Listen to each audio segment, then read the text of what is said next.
الفيديو ده معمول لناس عايزه تعمل بالانسنج، تشتغل على احلامها، زي مثلا تعمل يوتيوب شانل، تشتغل على الاونلاين بيزنس بتاعها، تعمل حاجات كتير، وكمان مع المدرسه. عشان انا بقالي سنتين دلوقتي شغال على احلامي ان انا اعمل اونلاين بيزنس، وان انا اعمل يوتيوب، ان انا اساعد بيه الناس، وكمان ان انا اعمل بالانسنج اي بي دبلومه بروجرام في ثالثه ثانوي ثانيه ثانوي، وهي اصعب دبلومه في العالم. فانا اعرف اقول لك ازاي انت تعمل بالانسنج الاثنين. بس في حاجه انت محتاج تعرفها، انت محتاج تعمل حاجه اسمها ساكريفايسنج. ساكريفايسنج ده اللي انت في حاجه لازم تشيلها من حياتك. انا هقول لك انا بعمل ايه ساكرفايسنج. بعمل ساكرفايسنج خروجات مع اصحابي، بعمل ساكرفايسنج خروجات مع عيلتي، وانا اتفسح وانا اكل غلط وانا اسافر والكلام ده. ده انا عملته ساكرفايس من حياتي بقالي سنه، داخل على السنه، سنه ونص. عشان ايه بقى؟ عشان انا عايز اشتغل على احلامي، انا عايز اوصل لاهداف كبيره، عايز اعمل فلوس اونلاين سن صغير جدا، وعايز اعمل يوتيوب شانل اللي هي تساعد ناس كتيره. فانا ما اقدرش اعمل بالانسنج اليوتيوب مع الاونلاين بيزنس مع المدرسه، ما ينفعش اعمل كل الكلام ده. لازم اشيل حاجه عشان يبقى عندي وقت ان انا اشتغل على الحاجه دي المهمه دي. فانت لازم تبقى جاهز تعمل ساكرفايس. ايه من الساكرفايس اللي انت هتعملهم؟ الصحاب. ما ينفعش ان انت تخرج مع اصحابك كتير، اللي انت كل اسبوع تخرج، مش هيبقى عندك وقت ان انت تشتغل على المدرسه وتجيب درجات كويسه لو انت بتجيب درجات كويسه يعني. وكمان ان انت تشتغل على احلامك، مش هتحصل، مش هتعرف تعملها. انا ما عرفتش اعملها، ما كنت في حاجه ضايعه من حياتي، يا اما مذاكره يا اما احلامي، يا اما في حاجات كتير ما ينفعش اعملها وانا بشتغل على الاثنين دول. فدي اول حاجه الصحاب. تاني حاجه النوم. انا عارف حاجه غريبه جدا، بس النوم. انا بقالي مثلا داخل على 6 شهور 7 شهور ما بنامش كويس. بس دي ادت لايه؟ اللي انا اشتغل على احلامي لفتره كبيره جدا، واللي انا اعرف اشتغل لفترات طويله، مش اللي انا مثلا خلاص تعبان اروح انام مش عارف ايه. وانا زمان كنت بنام في نص اليوم ناب بقى ومش عارف ايه، بس دي كانت بتاخد وقت من حياتي.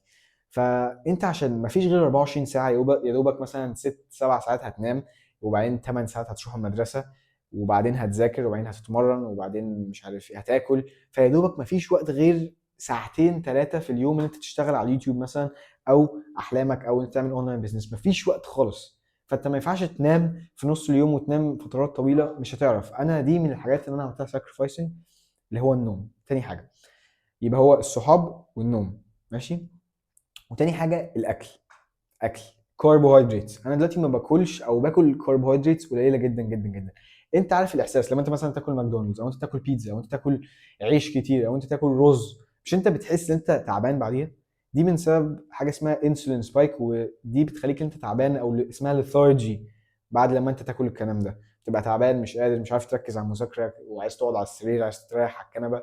ده من سبب الكاربز. فامنع الكاربز، وانت هتعرف ان انت تركز اكتر في المذاكره، تركز اكتر في ان انت تشتغل على حلمك على الاونلاين بيزنس. عشان الاونلاين بيزنس والكلام ده واليوتيوب لازم تبقى مركز، لازم تعرف ان انت تتكلم بسرعه، لازم تعرف ان انت تبقى سريع، تعرف تدي معلومه، لازم تعرف ان انت تعمل ريسيرش بسرعه على الاونلاين بيزنس بتاعك، لازم تعمل حاجات كتيره بسرعه وافيشنتلي. والكربوهيدراتس بس هتبطئك، هتخليك سلو، مش هتخليك تعرف تركز وتتكلم بسرعه وتبقى يعني سريع كده. عارف لما انت تبقى مثلا، جرب الحاجات دي بصراحه. لو انت مثلا ما اكلتش، احنا دلوقتي في رمضان، جرب تذاكر الصبح. لا انت مش هتعرف تعملها في رمضان عشان انت لسه مش متعود عليها. بس بعد لما رمضان يخلص، جرب اللي انت ما تاكلش حاجه اول مثلا 7 ساعات في اليوم. وهتبقى صعبه في الاول، اشرب قهوه بس، وهتلاقي نفسك مركز جدا في المذاكره، مركز جدا في الحصص، مركز جدا في كل حاجه. عشان الكاربز هي بجد هي اللي بتقلل التركيز، بتقلل كل حاجه في الافشنسي بتاع جسمك. فاعمل ال3 حاجات دول لو انت عايز تعمل بالانسنج المدرسه واحلامك. دول ال3 حاجات اللي انت ممكن تعرف تعملهم.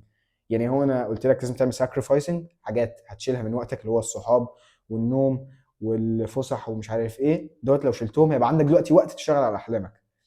تاني حاجه النوم الكتير ده سيبك منه، ما تنامش كتير، اشرب كافيين، اشرب قهوه. انا ال6 شهور اللي فات ما نمتش، يعني بقالي كتير جدا ما نمش كويس، بس دي ساعدتني ان انا يعني اعمل بروجرس في احلامي كتير. والاكل، اظبط اكلك وما تاكلش كربوهيدراتس. ولو عملت ال3 حاجات دول هتعرف ان انت تعمل بالانسنج المدرسه باللي انت تشتغل على احلامك. باي.